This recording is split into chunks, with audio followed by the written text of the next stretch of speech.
Kamusta na mga idol? Casimero Cuadro Alas susunod na lalaban nga dito sa halimaw ng Japan na si Naoya Inoue. Pero bago tayo magpatuloy, pa-like and subscribe naman po bilang suporta sa ating YouTube channel. And well guys, nakakalungkot na pagkatalo kahapon na ating kababayan at pambato na si Marlon Tapales kontra sa halimaw ng Japan na si Naoya Inoue. Sa naging undisputed fight nila kahapon, nakita nyo naman, so far so good, maganda yung round 1 hanggang round 3. Pero pagdating nga po ng round 4 dito, napuruhan po ng isang solid punch itong si Marlon Tapales, which is nag-lead sa kanya upang manghina at tila mapuruhan ng tuloy-tuloy. Nakita rin natin ilag na ilag din or ilang na ilang itong si Marlon Tapales kumilos, no? Yung mga galaw po niya hindi talaga consistent. Yung plano nga po, yung plan B sa boxing po sa laban nila, hindi po nangyari. Tulad ng ating inaasahan, hindi natin na-predict na ganito ang mangyayari. Maagang matatapos o manghihina etong ating kababayan na si Marlon Tapales, no? Sa round 4 pa lamang na knockdown siya at doon po ay nahirapan na siyang makabawi ng puntos dito kay Naoya Inoue. Ngayon po pinag-uusapan at nanggigigil tuloy ang ating kababayan na si Casimero Cuadro Alas.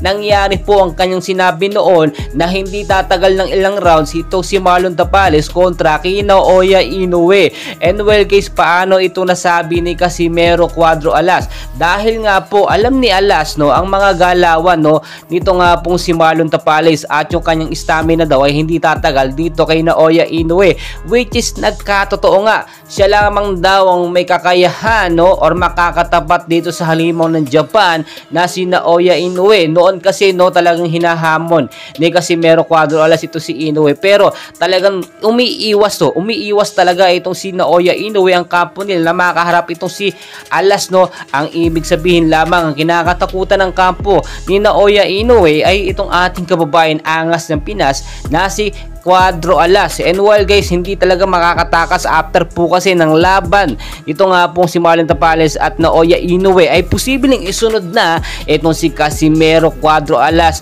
by 2024 sa magiging big match po nila between Casimero Cuadro Alas at Naoya Inoue. Dahil nga sa nakita natin, kailangan magkaroon ng bawi itong ating kababayan na si Marlon Tapales, at ang makakabawi or ibabawi siya itong si Casimero Cuadro Alas. Ayon na nga rin po sa naging pahayag ni Casimero Cuadro Alas, no, ay hindi daw kasi nag-ingat itong si Tapales. Talagang pabugso-bugso, tuloy-tuloy ang kanyang ginagawa. Hindi siya masyado nag-ingat doon sa malalakas susuntok nga po ni Naoya Inoue, which is nag-lead kay Tapales para matalo. Well guys, natalo man ang ating kababayan, meron pa tayong isang inaasahan kundi si Casimero Cuadro Alas. So dyan lamang po kayo para ma-update ko kayo sa mga susunod po na boxing update natin. Maraming salamat.